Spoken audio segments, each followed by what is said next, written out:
Radio Pasión US presenta Entre Letras y Otras Pasiones con la escritora mexicana Paula Guzmán en un programa de literatura donde los cuentos y relatos te van a llevar a un maravilloso viaje por tu imaginación.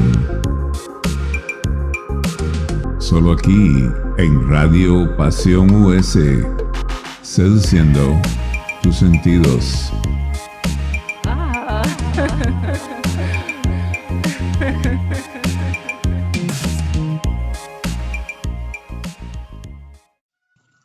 Muy buenas tardes o muy buenas noches. Te doy la más cordial bienvenida a tu programa Entre Letras y Otras Pasiones. Mi nombre es Paula Guzmán y es un gusto enorme para mí compartir contigo una emisión más en esta tu estación favorita, Radio Pasión US, seduciendo tus sentidos. Hoy traigo para ti un libro que se llama Travesías, Inmigrantes en México, y son historias de inmigrantes que vienen de países que han tenido que abandonar con dolor, con dificultades y con muchas preocupaciones a veces para asentarse y reinventar de nuevo su historia. Reinventar de nuevo su historia en México. Este es un libro que yo no lo tengo en digital, lo tengo en la mano físicamente, de la editorial Norma, Zona Libre, llamado Travesías, 14 inmigrantes en México, escrito por Eva y Norma Muñoz Ledo. Y vamos a empezar a compartir. ¿Cuántas historias no conocemos de gente que ha tenido que reinventarse? Como es el caso de una mujer llamada Ana Enamorado, que es una luchadora social hondureña. Este relato lo escribió Norma Muñoz Ledo y dice: México es un cementerio de migrantes. Si hay algo seguro en este apestoso estercolero de mundo, es el amor de una madre. Tu madre te trae al mundo, te lleva primero dentro de su cuerpo mismo. ¿Qué es lo que sabemos acerca de sus sentimientos? Pero sea lo que sea, lo que ella siente es, por lo menos, algo verdadero. Ana nació el 27 de julio de 1971, país de origen Honduras. Fecha de llegada a México, 11 de octubre del año 2012. La mañana que conocí a Ana Enamorado, un Viernes Santo, tembló para mí 2 veces. La primera, la tierra se sacudió a las 9:30 am con un sismo de 7.8 grados Richter. Unas horas más tarde, Ana y yo nos vemos en un lugar cercano a su domicilio. Estoy vestida de anaranjado, me dijo por teléfono. La encuentro y caminamos a un café de tantos, de cadena anaranjada como su blusa. La plática, contrastando con lo impersonal del sitio, es profunda, íntima, intensa. Tanto que decir, tanto que sentir, tanto que se estremece y se derrumba. Un segundo temblor, mucho más fuerte que el primero. Yo me tengo que ir, me voy a ir. Nadie emigra porque quiere, inicia Ana. No es lo mismo estar en tu país que ya conoces. No es nada fácil estar de migrante, es muy fuerte. El motivo de estar aquí es que estoy buscando a mi hijo, que está desaparecido. Óscar López vivía con sus padres en Choloma Cortés, Honduras. Ana lo describe como un muchacho estudioso al que nunca le había pasado por la mente salir de su país. Incluso le desconcertaba ver que otros jóvenes se iban. Aquí la gente puede ser algo, le decía a su mamá. No entiendo por qué tienen que emigrar, por qué se tienen que ir. Ana recuerda que su hijo quería estudiar Derecho. Sin embargo, en el año 2008, cuando tenía 17 años, resolvió irse a Estados Unidos. A mí me sorprendió mucho que tomara esa decisión. Nunca me había dicho que le interesara eso. Él era un joven muy dedicado que iba de la escuela a la casa.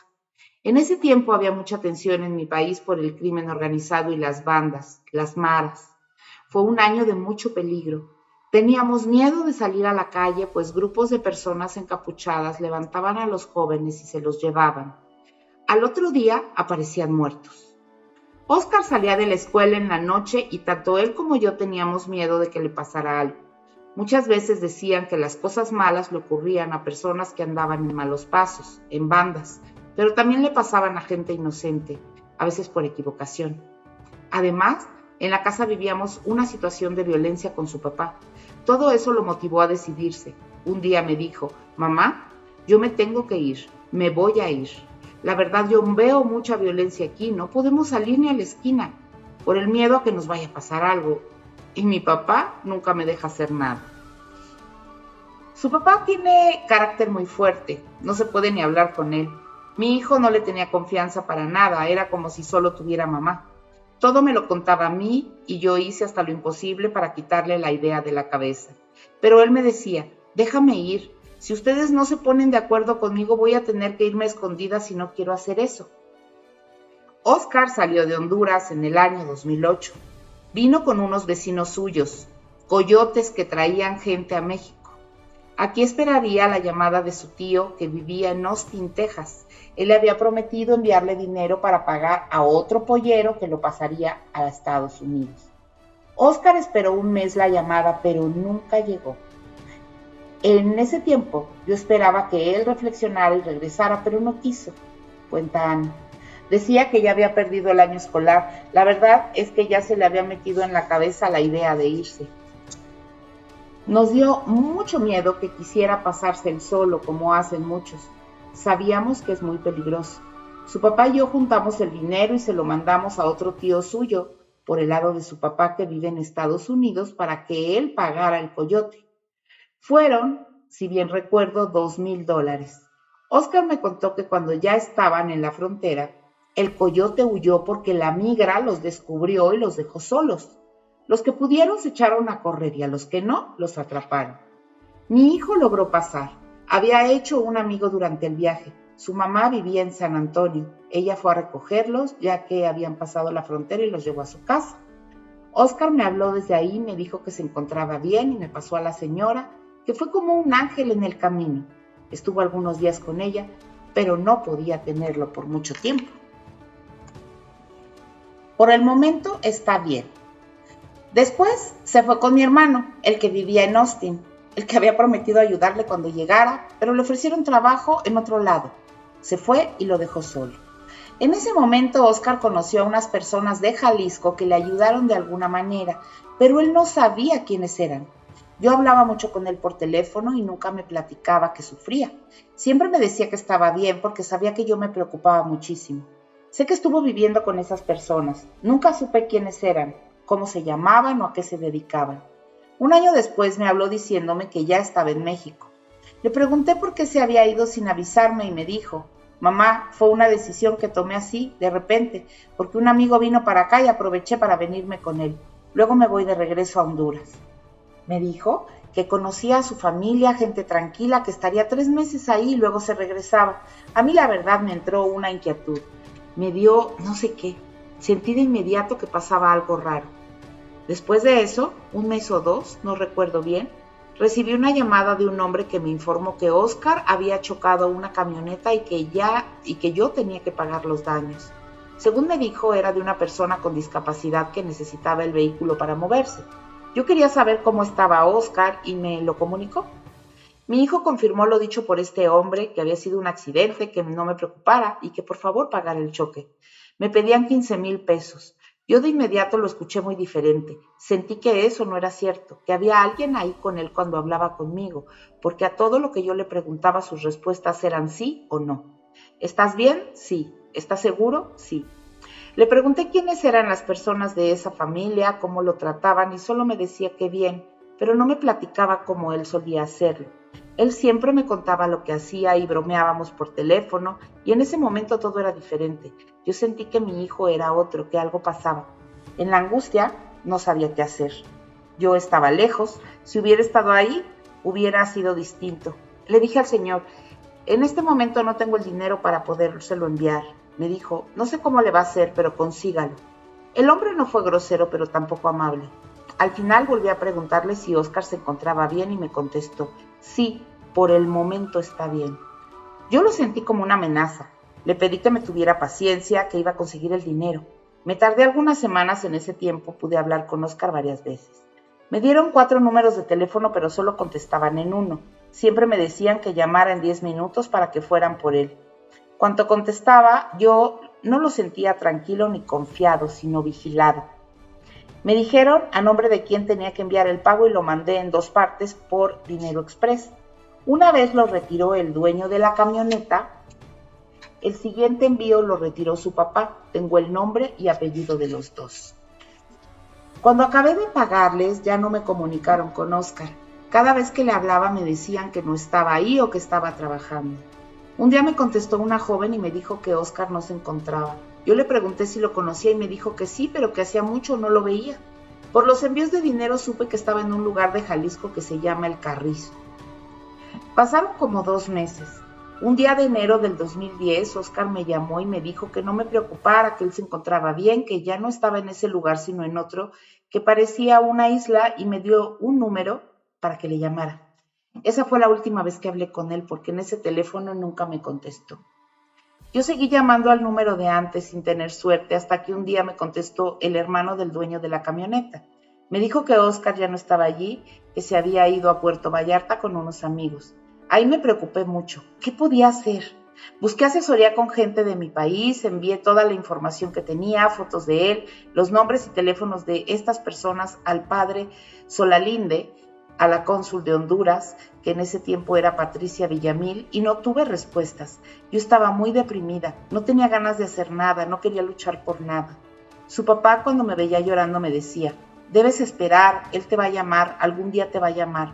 Y me daba muy mala vida, tomaba, andaba en la calle con mujeres, hacía lo que le daba la gana y era muy violento.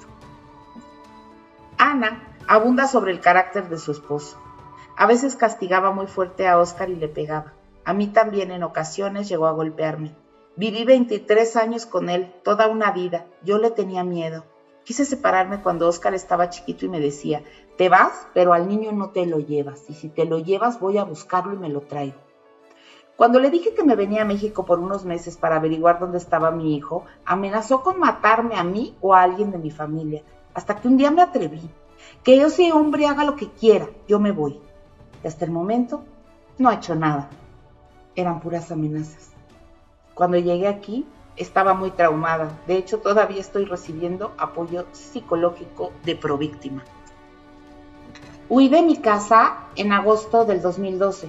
Lo logré con la ayuda de 4 personas, amigos y familiares de él que sabían cómo era. Su mejor amigo me echó la mano, lo invitó a tomarse una cerveza mientras yo salía de mi casa. Solo me llevé lo más necesario, algo de ropa, mis papeles, una maletita. Durante 4 meses me escondí en un lugar unas 3 horas de Choloma Cortés, donde él no me encontraría. Desde ahí empecé los trámites para obtener mi pasaporte y la visa para venir. Con ayuda del Comité de Familiares de Migrantes Desaparecidos del Progreso, que pertenece al movimiento migrante mesoamericano, quienes organizan la caravana de madres centroamericanas. Tenía unos ahorritos y eso fue todo lo que me llevé para los trámites de mi pasaporte, el viaje y mis gastos, hasta donde me alcanzara. Yo no conocía a nadie en el movimiento migrante, pero llegué con ellos y les dije, me voy con ustedes. No admitían gente que llegara de repente, pero insistí mucho y me aceptaron. El 11 de octubre del año 2012 salí de Tegucigalpa con ellos. La caravana de madres. Mi esposo no sabía nada de mí desde agosto. Para él me había tragado la tierra. El día que la caravana salía de Tegucigalpa llegaron reporteros. Uno se acercó a mí para entrevistarme. El programa era en vivo, salí en la televisión. Así fue como se enteró de que yo venía a México. No he vuelto a saber nada de él. La caravana pasó por Guatemala, donde nos quedamos una noche. Entramos a México por Tenosique. Ahí nos estaban esperando en el albergue de Fray Tomás. Cuando llegamos a la frontera vi el letrero que decía bienvenidos a México. Ay, Ana suspira y se estremece. Muchas madres nos pusimos a llorar. Lo primero que pensé fue, aquí tiene que estar mi hijo. ¿Cuántas personas han quedado aquí?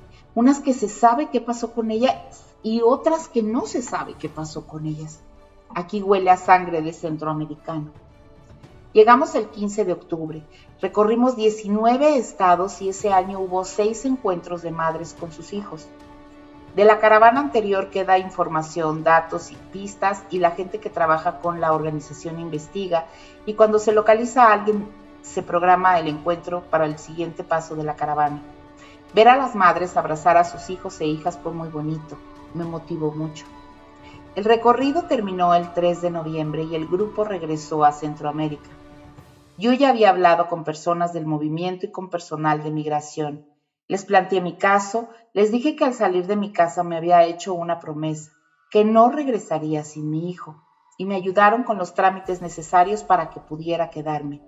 Todos comprendieron que no iba a regresar a Honduras a quedarme de brazos cruzados, esperando. Estuve en Chiapas un tiempo. Hice muchas amistades durante el viaje, sobre todo con periodistas. La mayoría eran mexicanos, aunque también había extranjeros. Todos ofrecieron su casa y apoyo. El 5 de febrero me vine al Distrito Federal, a la Ciudad de México, con un muchacho del movimiento migrante. Buscamos dónde estaba el Carrizo en internet, pues habíamos decidido ir para allá en compañía de otros amigos periodistas. Descubrimos que es una localidad muy pequeña en Jalisco, cerca de la frontera con Nayarit, pero lo que nos sorprendió mucho fue la noticia que nos encontramos sobre una masacre en San Sebastián, un pueblo cercano al Carrizo. Resulta que habían encontrado unos cuerpos quemados dentro de varias camionetas y cuando vi los nombres de los propietarios, eran las personas a las que les había enviado el dinero, padre e hijo. Se supone que el papá estaba buscando a otro hijo suyo y pensaba que lo encontraría entre esos cuerpos calcinados. Todo había sido un pleito de bandas del crimen organizado. Esa matanza fue en diciembre del 2009, un mes antes de que yo recibiera la última llamada de Oscar, o sea que él no podía estar entre sus cuerpos. Ahí me di cuenta de qué se trataba y que se confirmaron todas mis sospechas. A un amigo mío se le ocurrió hablarles y hacerse pasar por el papá de mi hijo. Estábamos en 2 extensiones de un teléfono, ambos escuchábamos. Le contestó el hombre que me había dicho que Oscar se había ido a Puerto Vallarta. Mi amigo le dijo: mi esposa está muy angustiada y necesitamos saber de nuestro hijo Oscar. El tipo se puso muy nervioso al escuchar la voz de un hombre. Solo contestaba: ya le dije a su esposa que Oscar está en Puerto Vallarta. Los dos meneamos la cabeza ante la actitud machista. Se inquietó cuando pensó que era el papá el que le hablaba. Si su papá ni mueve un dedo, remata Ana. Luego llegamos a Guadalajara y ahí investigamos más con ayuda de otros periodistas. Todos nos decían que era una zona muy peligrosa, de narcos, que el que entraba no salía. En las oficinas de Províctima, en Guadalajara, me dijeron que ese lugar ni la policía se atrevía a entrar. A mí no me importaba mi seguridad, yo quería ir ahí. Una monja me dijo: piensa, si te desaparecen a ti, ¿quién va a seguir buscando a tu hijo? Me he calmado un poco, pero si yo conociera las calles de ese lugar, la forma de llegar directamente con esa familia, yo ya hubiera ido. Le pregunto por qué intuye que Oscar fue a dar con esas personas. Ana de inmediato me comparte lo que piensa. Yo creo que los coyotes con los que vino a México son de la misma organización que las personas que lo tienen. Cuando estaba en Austin lo convencieron para venir y en Jalisco lo pusieron a trabajar para ellos, no me cabe duda. Alguna vez le pregunté en qué trabajaba y me dijo que en agricultura. A mí me extrañó mucho, mi hijo no tenía ni idea de eso. Yo creo que ellos siembran droga. Las autoridades tienen que darme respuestas. Levanté la denuncia el 8 de febrero del año 2013, tanto en Guadalajara como en la Ciudad de México. Le di toda la información necesaria a la Procuraduría General de la República, los nombres de las personas, sus números de teléfono, su dirección, Estado, con Derechos Humanos, con Províctima, con todas las organizaciones que he podido para que apoyen la investigación. Lo más que ha hecho la Procuraduría es girar oficios en el estado de Jalisco, a la CEMEFO, a las casetas de peaje, a las centrales camioneras, hospitales, para ver si alguien sabe algo, pero todas las respuestas han sido negativas. Una vez me hablaron para mostrarme las fotos de unos jóvenes que habían encontrado. Para mí ver eso fue terrible, fue muy fuerte. El licenciado me mostró una foto y trató de convencerme de que era mi hijo. Le pedí que hiciera el perfil genético para estar segura. Le dije que yo busco a mi hijo vivo y si está muerto, aunque me muera de dolor, lo voy a aceptar siempre y cuando haya pruebas de ADN. No me voy a conformar con una foto para que me calle y no pregunte.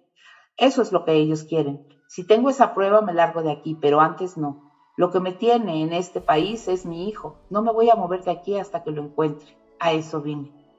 La última vez que fui, el licenciado me dijo, ahora sí vamos a investigar a estas personas. Yo digo, ¿cómo que ahora sí? Eso era lo primero que tenían que haber hecho.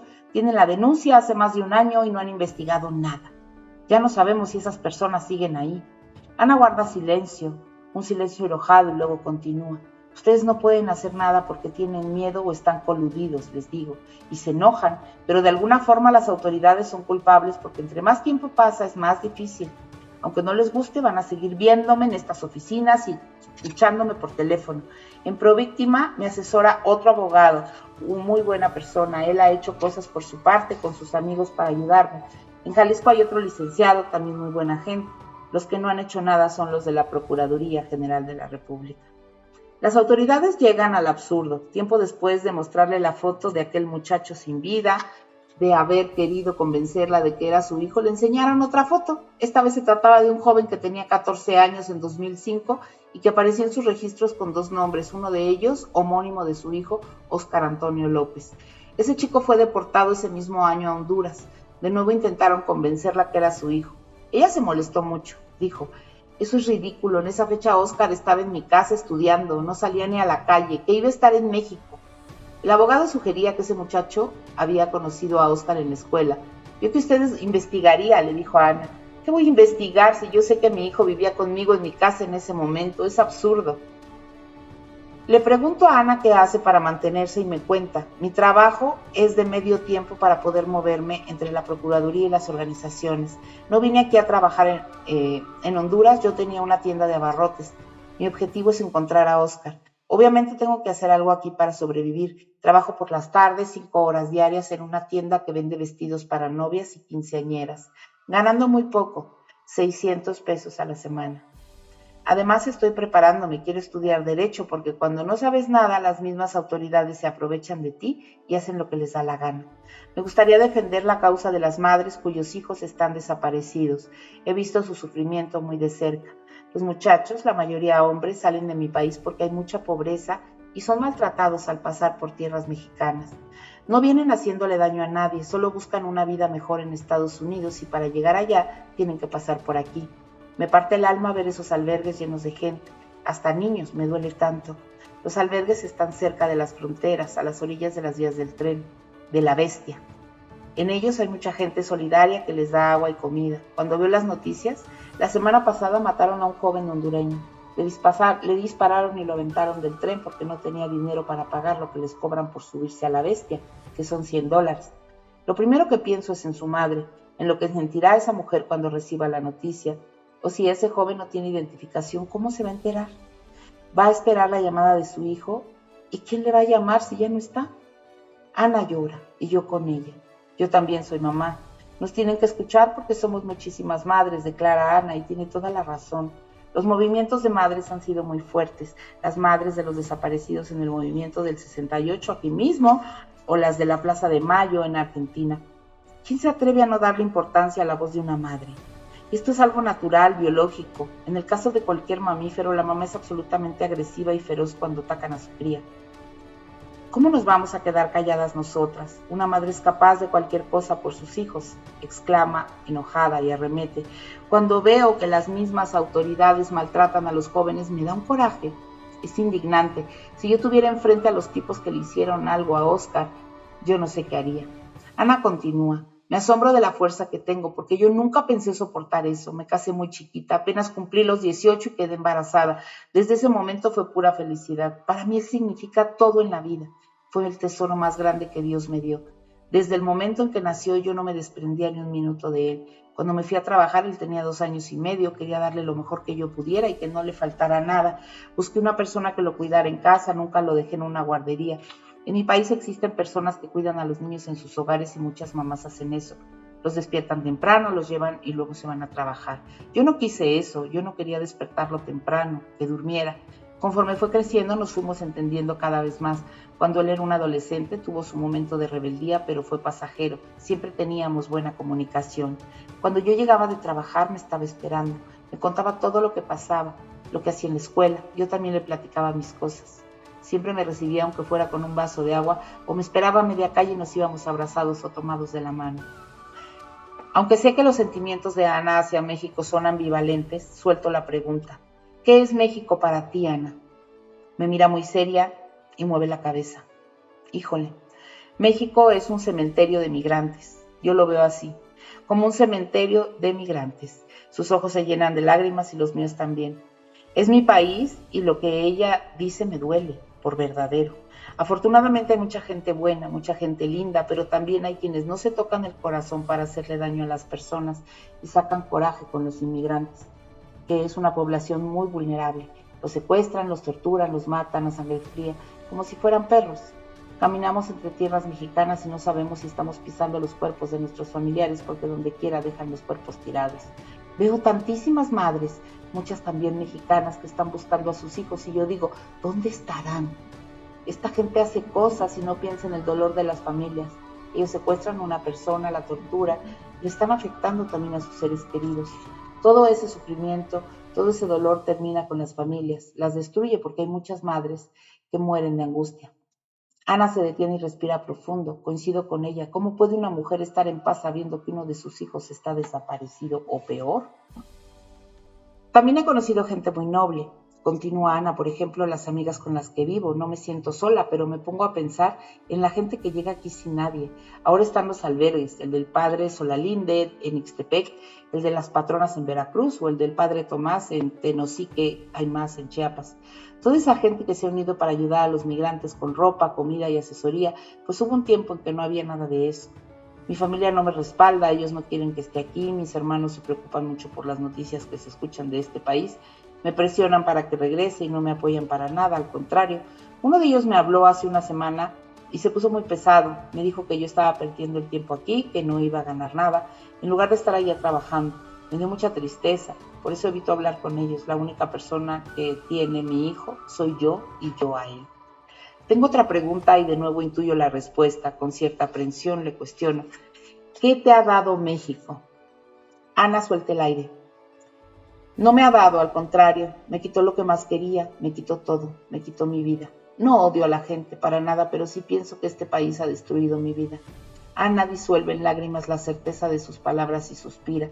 Son tantas las madres como yo. Ella no conocía la cifra, así que yo busqué el número de migrantes desaparecidos y según datos del periódico El Universal, el número es indeterminado, entre 70,000 y 120,000. Decenas de miles de personas de las que no se conoce su paradero, decenas de miles de madres también. ¿Tú qué le has dejado a México?, pregunto. Ana me mira a los ojos y habla sin dudar. Una lucha, un ejemplo para muchísimas madres, una voz. Creo que la mayoría de las madres centroamericanas quisieran quedarse aquí a buscar a sus hijos, pero tienen que regresar, tienen familia, otros hijos. A mí siempre me ha gustado moverme. Todos los días me levanto temprano y voy a una reunión y a otra tocando puertas. Algún día se tiene que abrir la que yo busco, la que está cerrada. A lo largo de este par de horas de entrevista he sentido tristeza, indignación y vergüenza infinita. Vergüenza de las autoridades que se porten de esa manera y lo expreso. Ana menea la cabeza. Muchos mexicanos luchan contra la violencia y exponen su vida. Ustedes como escritores, reporteros, periodistas exponen su vida muchas veces. Sé que hay gente que se indigna, que no está conforme. Los gobernantes de nuestros países son responsables de que ocurra esto. Mis palabras salen sin permiso, pero salen. Somos responsables de no ponernos más locos cuando hay fraudes electorales. Las dos nos reímos. Ana comenta, los latinoamericanos toleramos muchas cosas, si nos pusiéramos de acuerdo sería distinto, pero somos mucha gente y luego surge el temor. Si este habla ya sabemos qué tiene que hacer con él. Tenemos miedo a la represalia. Además, nadie quiere que su país sea visto como un lugar violento.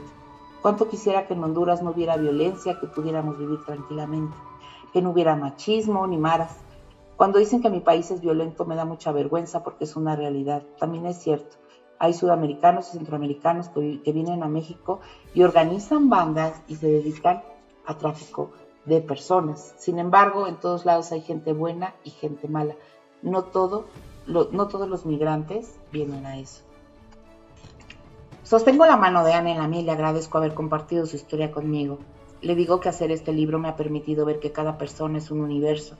Cada quien carga con algo, contesta asintiendo. Si a mí me ven caminando por la calle, nadie se imagina lo que pasa conmigo. Voy a una reunión, un cumpleaños y estoy ahí platicando, riéndome, pero a mi hijo nadie lo saca de mi mente. No puedo dejar de pensar, ¿dónde está Óscar? Y yo aquí platicando. ¿Cómo me voy a estar tranquila si no sé qué hace, dónde duerme, estará comiendo o no, estará durmiendo o no? Cuando la gente me dice, Ana, no expongas tu vida, yo respondo, si me matan, pues que me maten. Ya me están matando torturada, así por pedacitos, porque no tengo paz ni vida. A mi hijo le gustaban los espaguetis que le preparaba. Ya no volví a hacerlos porque me acuerdo de él. Hay una comida muy típica de mi país, las baleadas, que son tortillas de harina que se hacen como quesadillas rellenas de frijoles, crema y queso. También pueden tener huevo, aguacate, pollo, carne, de la que sea. A él le encantaba que le hiciera baleadas en la casa. Ya no he vuelto a prepararlas porque las hacía por él. Porque él se iba a la cocina conmigo cuando yo cocinaba para ayudarme. Andábamos juntos para donde quiera. A mí lo que me mantiene vivo y con fuerza es la esperanza. Si no encuentro a mi hijo va a ser el fin de mi existencia, pero por eso prefiero seguir con esperanza de encontrarlo. Si alguien me dice, aquí está el cuerpo de Óscar, yo ya no voy a resistir, no voy a poder sobrevivir con ese dolor. Por eso lucho con todas mis fuerzas, con fe, con ese amor que yo le tengo. Y sí, te digo que hay momentos en que me entra la desesperación y quiero ir a ese lugar, el Carrizo, yo sola, a enfrentarlos. Lo único que me detiene es si algo me pasa, nadie seguirá buscándolo. Le sugiero que haga caso a su corazón y le deseo con todas mis fuerzas que encuentre a Óscar. Ojalá asiente y suspira, al menos con saber. Ana y yo nos despedimos con un abrazo fuerte, solidario. El terremoto del día de hoy no fue en la tierra, fue en el diálogo, en las palabras. Lloro por las estructuras que se caen, las ideas románticas de país que abre sus brazos a los extranjeros, los brazos que no están abiertos para todos. Eso me queda claro. Y vaya, ¿qué te pareció? Qué dura la historia. Una madre definitivamente siempre hace todo por sus hijos. Y es una realidad. Todos los inmigrantes que vienen de Centroamérica para pasar por México para Estados Unidos. Muchas historias salen bien y muchas historias no salen muy bien. Ahora voy a compartir contigo el día de hoy una segunda historia de otra mujer inmigrante llamada Pilar Sánchez, librera y promotora cultural. Está escrito por Norma Muñoz Ledo. Creo que le pegamos a algo, porque ahora los niños están leyendo mucho más que antes y eso se debe en buena medida al trabajo de Ivy y a la librería. No veíamos la posibilidad de volver pronto a pesar de que cada año hacíamos figuras de Franco y Hitler y les poníamos cohetes para que volaran y desaparecieran. Esa es una frase que viene al inicio del capítulo. Pilar Sánchez nació un 23 de octubre de 1928. Su país de origen, España, y su fecha de llegada a México es el 19 de octubre de 1939. Y vamos a conocer la historia de Pilar. Cuando estaba en la universidad hice mi servicio social en IBI, Organización Internacional de los Libros para Niños y Jóvenes. Pilar era una de las fundadoras de la sede en México. Fueron buenos tiempos que se sembraron en mucha gente, no solo en mí, una semilla que todavía crece. Hacía años que no nos veíamos, pero cuando le propuse la entrevista aceptó. Me recibió en su casa sentada en una mesita de jardín, con sus Marlboro blancos y su café americano a un lado, como siempre. Y como suele hacerlo, leyendo en esta ocasión un libro de Thomas Mann. Su casa me recordó el olor de aquella oficina de Ivy en Parque España, una mezcla de café, libros y cigarros. Una vez le pregunté de qué provincia de España era y me dijo, poniéndome la mano en el hombro, con ese estilo suyo que te hace entrar en confianza en un 2x3. Somos baturros de Zaragoza. Pilar nació en la provincia de Zaragoza, comunidad autónoma de Aragón. El baturro era un dialecto que se hablaba en esas tierras, pero ya sabemos, en México tiene otro sentido, el del español tosudo. El que a los suyos se les parece, honra merece, dice el dicho. Y vaya que Pilar ha puesto toda su voluntad, empeño y tenacidad para transformar sus ideas avanzadas y pioneras en realidades tangibles. Bueno, arráncate con las preguntas, me dice. Arranco pues. Hermano contra hermano. El 18 de julio de 1936 comenzó la Guerra Civil Española. Dos bandos, nacionalistas contra republicanos. O más claramente, como dicen algunos, hermano contra hermano. Y esto, lejos de ser una alegoría, era realidad. En muchas familias había discordia, unos estaban de un lado y otros del otro. Me acuerdo perfecto cuando empezó la guerra, comienza Pilar. Yo tenía 7 años y mi hermana Katy 9. Mis papás, Manuel y Aurora, no hablaban del tema frente a nosotras, pero escuchábamos conversaciones sobre bombas, muertos, incendios. Veíamos soldados y la comida comenzó a escasear. A Barcelona la bombardearon mucho, pues era un bastión republicano y eso fue lo peor. Cuando arreciaban los cañoneos, mi mamá nos sacaba de la ciudad para llevarnos a Ángels o Villarana, pueblos cercanos, algo menos vulnerables. Katy y yo disfrutábamos las salidas al campo, pero me imagino que mi madre la pasaba muy mal. Sabía que mi papá se había quedado en la ciudad y oíamos los bombazos. La comida escaseaba mucho. Mi papá nunca había fumado, pero comenzó a hacerlo entonces. Era muy difícil conseguir tabaco. De las colillas que dejaban él y sus amigos en los ceniceros, mi mamá recuperaba el tabaco, lo iba guardando en una cajita y después salía a los pueblos cercanos a cambiarlo por leche, fruta o lo que fuera. Nunca olvidaré la vez que me pusieron enfrente un vaso de leche y por estar jugando lo tiré. Casi había cometido un pecado. Teníamos que hacer largas colas para conseguir pan y otros pocos alimentos. En una ocasión fueron a visitarnos unos amigos de mi papá que trabajaban en el gobierno republicano y nos trajeron 2 plátanos y un bote de leche condensada. A mí me parecieron los mejores regalos del mundo. Para enero de 1939, las tropas republicanas, desmoralizadas por las constantes derrotas, supieron que no podrían defender Barcelona. Los simpatizantes de la República, civiles y trabajadores del gobierno, evacuaron la ciudad días antes de que cayera frente al ejército franquista. Manolo no era político, pero sí abierto partidario de la causa republicana. Sabía que si las tropas llegaban a encontrarlo en su casa lo detendrían, pero estaba resuelto a quedarse. Por nada del mundo dejaría la ciudad sin Aurora y sus hijas. Sus amigos, sin embargo, decidieron por él, lo engañaron, lo citaron fuera de Barcelona a una supuesta reunión secreta y cuando llegó simplemente lo subieron junto con otras personas a un camión que salía hacia Francia. Años después, cuenta Pilar, nos enteramos de que su nombre estaba en una lista que Franco buscaba para juzgarlos y después fusilarlos. Aurora solo sabía que Manolo había ido a una reunión de la que no había regresado. Moría de angustia y debido al clima de incertidumbre que vivía el país, pensaba lo peor. Barcelona quedó en caos, desprotegida y semivacía. La gente se lanzó a las calles a buscar comida, recuerda Pilar. Ana, la muchacha que trabajaba con nosotros, salió una mañana y llegó cargando 2 sacos de lentejas, arroz y garbanzos. Durante muchos años odié las lentejas. El 26 de enero de 1939, la ciudad caía ante Franco. Aunque en ese momento Aurora y sus hijas no lo sabían, su papá, el papá de Pilar, Manolo, corría con suerte. 550,000 españoles que huyeron de los nacionalistas quedaron internados en campos de refugiados en el sur de Francia, en condiciones infrahumanas, sin comida, sin agua, con frío, pero por fortuna el camión en el que viajaba Manolo llegó directamente a París.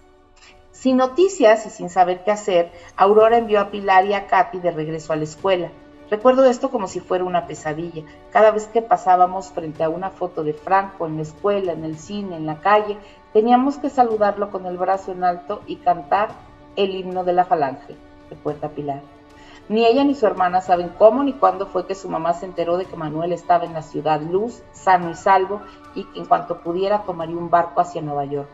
En la desesperación por reunirse con él, Aurora decidió llevar a sus hijas a Zaragoza para tratar de cruzar la frontera a pie. Hicieron una pequeña maleta y dejaron puesto su departamento en el 99 de la calle Casanova con todas sus cosas. El cambio de planes ocurrió por Katy, cuenta Pilar. El día que nos íbamos se puso muy mal de la garganta, con calentura, y tuvimos que cancelar el viaje. Resuelta a no regresar a Barcelona, Aurora, la madre, se fue a Madrid. En ese tiempo sucedieron muchas cosas. Pilar no sabe muy bien cómo era que se comunicaban su mamá y su papá, pero ambos sabían dónde estaba el otro. En mayo, su papá Manolo salió en el buque rumbo a Nueva York. El barco iba lleno de judíos que huían de Europa. Luego tomó un autobús hacia México junto con otros 27 refugiados españoles. Ese viaje duró cerca de un mes. En una parada que hicieron en San Luis, Missouri, Manolo, el papá de Pilar, le envió a su esposa una postal del hotel, probablemente a Zaragoza, a la casa de sus suegros, informando que iba rumbo a la Ciudad de México. Cuando Aurora recibió la postal y vio el teléfono del hotel, habló para preguntar por Manuel y ahí le dijeron que había dejado una nota con una dirección en la Ciudad de México a donde podría escribirle. Así supo que Manolo viajaba hacia México. Fueron momentos muy difíciles, suspira Pilar. Al llegar a México, mi papá buscó a sus conocidos para conseguir los papeles para nosotros, mientras en Madrid mi madre movilizó a otros amigos para obtener un salvoconducto de salida de España, cosa muy difícil de lograr a pocos meses de terminada la Guerra Civil Española y con la Segunda Guerra Mundial a punto de estallar. A través de un tío suyo, mi madre supo que el barco colonial salía de Lisboa a Veracruz, México. Un día mi mamá recibió un telegrama de mi papá. Alfonso Reyes había logrado obtener la autorización para internarnos a nosotros a México y más aún le había prestado a mi padre el dinero necesario para los pasajes y para lo que fuera necesario, $400. Todavía sin dinero, pero con el salvoconducto, Aurora, la madre de Pilar, tomó a sus hijas y tomarían un tren hacia Badajoz y de ahí otro hacia Lisboa. La espera en Lisboa fue larga, estuvimos un mes, pero para Katy y para mí, después de los años de guerra, de bombardeos, de hambre, fue deliciosa. Llegamos a la pensión imperial, recomendadas por unos amigos, sin un centavo, con pocas pertenencias. En la pensión nos abrieron las puertas con cariño, nos alimentaron y nos cuidaron de la manera más solidaria. Me imagino que mi mamá debe de haber pasado momentos de mucha angustia, pues no tenía dinero para pagar nada, ni la pensión, ni los boletos del barco. Un día el buque en el que vendríamos llegó al puerto. La salida estaba programada para unos días más y fuimos a verlo, emocionadas y preocupadas. Mientras no llegara el dinero y los papeles no podíamos irnos. Por alguna razón que en ese momento no sabíamos, pero después supimos, la salida se retrasó y eso nos dio tiempo de que llegaran el dinero y los documentos.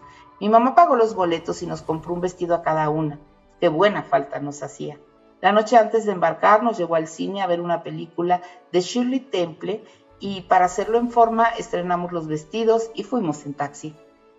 El 27 de septiembre de 1939, Pilar y Katy y su mamá zarpaban del puerto de Lisboa en el Parque Colonial, navío de bandera portuguesa, rumbo a México. Semanas antes, el 1 de septiembre había iniciado la Segunda Guerra Mundial. México rentó ese barco para repatriar a los ciudadanos mexicanos que estaban en Europa. Según decía anteriormente, había sido el famoso Ipiranga, en el que Porfirio Díaz salió de México rumbo a Francia. Nuestra emoción era enorme, recuerda Pilar. Lo malo ya había pasado y nos esperaba algo bueno en México. Por lo pronto, reunirnos con mi padre, al que no veíamos desde hacía varios meses. Habíamos oído hablar de México, pero no conocíamos ningún detalle del país. Los primeros días del viaje, el mareo nos tenía a mí y a Katy en la cama. Pilar, la camarera, nos insistía que comiéramos algo y nos decía que en cubierta había un columpio precioso y una pequeña piscina. Nada más oírla nos poníamos más enfermas, pero ella insistía en llevarnos cosas sencillas de comer y gracias a eso pronto agarramos fuerzas y por fin desapareció el mareo. A partir de ese momento, el barco fue nuestro y la travesía fue estupenda. Nos enteramos por qué se había retrasado la salida de Lisboa. Con nosotros, además del obispo de Cuba y una marquesa elegante y guapa, iban 3 toreros, Silverio Pérez, Armillita y el soldado. La esposa de Armillita acababa de dar a luz y tenía que recuperarse antes de subir al barco, por eso nos demoramos. Durante el viaje el obispo de Cuba bautizó al niño y después de la ceremonia hubo un brindis y me prestaron al bebé para que lo cuidara y lo paseara. Desde pequeña me gustaron mucho los niños y tenía buena mano con ellos. En el colonial no iban más españoles que nosotros. Mi hermana y yo nos divertíamos mucho, nadábamos en la piscina, nos asomábamos a la proa para ver delfines y un día en la popa nos encontramos a los 3 toreros que aprovechaban el tiempo para practicar lances en el capote. Nosotras nos ofrecimos para actuar como toros y ellos estaban encantados. Todos los días fuimos a torear con ellos. Yo creo que esto propició que ya en México me aficionara a los toros y a los toreros. Por fin pudimos bajar, abrazarnos, reír y llorar. Lo primero que vi al llegar al puerto fue a mi padre. A lo lejos, era una figura delgada, solidaria, que paseaba nerviosa por el muelle ruinoso lleno de hoyos. Recuerdo que sentí mucha ansiedad por él, pues estaba segura de que estaba tan emocionado con nuestra llegada que no veía el suelo y era una catástrofe de agujeros. Las 3 queríamos que el barco acabara de hacer todas las maniobras para atracar de una vez. Por fin pudimos bajar, abrazarnos, reír y llorar. Después de bastantes trámites, mi papá nos llevó a un hotel para que dejáramos un poco el equipaje, luego salimos a caminar por el puerto. Recuerdo la plaza, los árboles, los pájaros, la música tocando constantemente, el café de la parroquia, la gente, los sopilotes y el primer chicle que comí en mi vida. A mi padre lo vimos muy bien, aparentemente contento en México. Pasamos esa noche en Veracruz con muchísimo calor y matando cucarachas en el hotel. Al día siguiente salimos en autobús para la Ciudad de México. El 20 de octubre de 1939 llegamos a un apartamento que él había rentado con el número 15 de la calle de Emparán, cerca del Monumento a la Revolución. A mí, la zona me deslumbró con todos sus anuncios luminosos. En el edificio, además de 2 matrimonios de refugiados españoles, vivía Agustín Lara, muy famoso ya. Lo oíamos tocar el piano hasta muy tarde. Cuando mi papá llegó aquí, se juntó con otros españoles que habían venido y entonces estableció lazos. Había estudiado economía e historia, pero tuvo que hacer exámenes para revalidar sus estudios y ser profesor en la Universidad Nacional Autónoma de México, donde dio clases 40 años sin faltar un solo día. Creo que es el único maestro de esa universidad que nunca faltó, dice Pilar con una carcajada. Mi madre era un personaje increíble, guapa, simpática, alegre, segura de sí misma, feliz, imaginativa, trabajadora, libre y pragmática. Ella sabía que podía con todo, no se le ponía nada enfrente, podía resolver cualquier problema que se le pusiera por delante. Además de sus clases, mi papá, junto con Leonardo Martín Echeverría y Juan Grijalvo, fundó la editorial Atlante. La oficina estaba en una casa hermosa en la esquina de Artes y Sullivan. Además de importar libros de España, muchos de los asilados políticos trabajaron para ellos, escribiendo textos, traduciendo de varios idiomas y diseñando los libros. Años después tuvieron problemas financieros, la editorial cerró y Juan Grijalvo fundó otra con un señor, Misrachi, que fue Editorial Grijalvo. Cuando llegamos, el ciclo escolar estaba por terminar. En ese tiempo las vacaciones comenzaban en noviembre, regresaríamos a la escuela hasta febrero. Mi papá no quería que estuviéramos sin hacer nada y nos metió a hacer muchas cosas. Clases de taquigrafía y de inglés y también a leer mucho, a escribir. Nos metió a todo lo que pudiéramos hacer, hasta trabajar en una imprenta, aunque fuéramos niñas. En diciembre de ese año nos cambiamos a un departamento en la calle de Tíber, con una renta de 180 pesos. Parecía de película, nuevo, moderno y en un rumbo precioso. Desde las ventanas podíamos ver el castillo de Chapultepec. A unas calles donde ahora está el Hotel María Isabel Sheraton, estaba el colegio Elena Early Hall, que era de monjas. Hazme el favor, Pilar ríe ante la ironía. Siempre hubo oposición entre los republicanos y la iglesia, pero la verdad es que no teníamos clases de religión. Eran unas madres irlandesas muy adelantadas y las clases eran en inglés, idioma que era una exigencia para mi papá. Ahí yo hice el 6º año. Y en 1941 se abrió la Academia Hispanoamericana con el apoyo de intelectuales y políticos mexicanos y nos cambiaron ahí. Muchos de los profesores eran refugiados, verdaderas eminencias. A partir de ese año empezamos a conocer a más niños y más niñas del exilio y establecimos nexos muy fuertes entre todos nosotros que permanecieron toda la vida. Después nos cambiamos a un departamento más modesto. Fueron tiempos estupendos. Aunque no abundantes, todas las familias de refugiados teníamos problemas económicos, había un fondo de los refugiados mismos y de los políticos que vinieron, que servía para ayudar a los que acababan de llegar. Era muy poco dinero y por muy poco tiempo. La mayoría, sin embargo, se fue acomodando en diferentes trabajos. Nuestras madres hacían verdadera magia para cubrir los gastos. Durante mucho tiempo, el mercado de San Juan fue inaccesible, más que en contadas excepciones que comprábamos alguna morcilla o butifarra. La renta de un departamento costaba 100 pesos, los taxis se contaban por viaje y solíamos pagar un tostón, 50 centavos para ir al centro. Me acuerdo de haber acompañado a mi madre a la Merced, el mercado más barato, caminando por unas calles cubiertas de basura, con bastantes borrachines tirados en el suelo, pero donde los precios eran mejores. Luego volvíamos en autobús cargando las bolsas. Entre muchas mamás se juntaron para comprar una máquina de coser y se la repartían 1 o 2 meses cada una para hacer la ropa de los hijos y de la casa. Después contrataban un cargador que llevaba la máquina a la siguiente familia, hasta que un día mi madre se hartó de eso y se compró a plazos una máquina portátil que todavía usa mi hermano. Me acuerdo de la tienda de telas en Venustiano Carranza donde comprábamos lo necesario para sábanas, toallas y nuestros vestidos. De vez en cuando mi mamá también compraba esencias en la calle de Tacuba para elaborar sus colonias y sus cremas. Le pregunto a Pilar si extrañaba a España. Fíjate que me gustó mucho México. todo. La gente era muy amable, muy dulce. Ha cambiado la cosa, pero sigue habiendo gente estupenda, sobre todo entre la gente que no tiene ni quinto.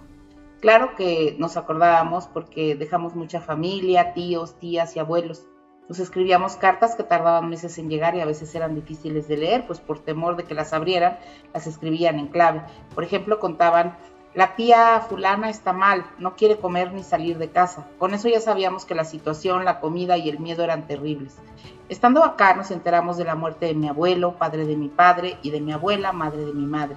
Esas noticias nos entristecían mucho, sobre todo porque no veíamos la posibilidad de volver pronto, a pesar de que cada año hacíamos unas figuras de Franco y de Hitler y les poníamos cohetes para que volaran y desaparecieran. Con todo, la verdad es que nosotras nos ajustamos inmediatamente. A mis papás les costó mucho más tiempo porque dejaban mucha familia, pero los niños no piensan en esas cosas, se adaptan de manera más fácil. A mí lo que más me impactó de México fue ver a la gente pobre. Eso me llegó al alma. Cuando Pilar habla del tema de su regreso a España por primera vez después de que se fue, su gesto cambia sutilmente. Aunque han pasado tantos años, me doy cuenta de que el recuerdo le incomoda. Regresé a España 18 años después, cuando ya habían nacido mis hijos. El mayor tenía 6 años, me cuenta. Hicimos un ahorro y nos fuimos en 1957. Rentamos un Volkswagen en el que recorrimos muchos países.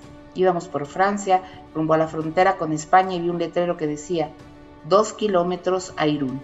Sentí ilusión y miedo, pues mi pasaporte era español y tenía que refrendarlo en Madrid para que me dieran permiso de salida.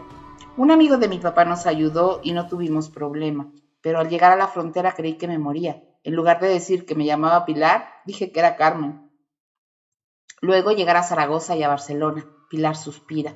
Mi marido conoció a mis familiares y yo recordé muchas cosas de mi vida de niña. Volver al número 99 de la calle Casanova, donde estaba nuestro departamento, recorrer aquellas calles de mi infancia, vivir el contacto, el cariño de mi familia, fue muy emotivo. Desde luego era un país que todavía sufría como consecuencia de la guerra y estaban presentes Franco y los símbolos de la dictadura, que a mí me horrorizaban. En las conversaciones con familiares y amigos me di cuenta de que se sentían las víctimas por haber permanecido ahí, sufriendo el hambre y el miedo, y que nosotros éramos los privilegiados que habíamos logrado salir a tiempo. Nunca pensaron lo difícil que había sido para los exiliados dejar su tierra, su casa, su trabajo, su familia, sus amigos, y tener que empezar otra vida desde cero. En algunas conversaciones en familia noté que las preguntas que nos hacían eran muy superficiales. Enseguida se lanzaban a contarnos nimiedades. Todavía tenían miedo de que los pudiéramos comprometer y que hubiera represalias en cuanto nos fuéramos. Coincido con Pilar cuando opina que los españoles llegados con el exilio eran gente muy especial. Nosotros estamos muy agradecidos con México, y México muy agradecido de la llegada de todas esas personas, gente estupenda. Ella es una de esas personas que trajo un ímpetu, un espíritu despierto y visionario, cuyas ideas, muchas veces pioneras, dejaron un legado. A mediados de los años 60, Pilar se dio cuenta de una necesidad. Yo quería transmitir a mis hijos el placer de la lectura y buscaba en las librerías libros para ellos, encontrándome con que el surtido era limitadísimo y la ayuda y el conocimiento de los empleados nula. En ese tiempo en México no había editores que se dedicaran a publicar libros infantiles y juveniles. A lo más que se llegaba era unas ediciones pobres de los clásicos. Algunos autores pagaban sus propias ediciones. En las escuelas no se promovía la lectura. En 1964, en parte inspirada por mi prima Montserrat, que había abierto en Madrid la librería Talentum, tomé la decisión de abrir mi propia librería infantil, la primera en México. Invertí los siguientes 3 años en escribir a las editoriales extranjeras. Todavía eran cartas que se iban por correo aéreo. No tardaban tanto como antes, cuando el correo era por barco, pero tampoco era de un momento a otro, como ahora con el internet. También contacté a las editoriales mexicanas, busqué el local adecuado y encontré uno frente al Parque España, en la Colonia Condesa, que era una delicia. Un carpintero hizo el mobiliario y un amigo me ayudó a la decoración.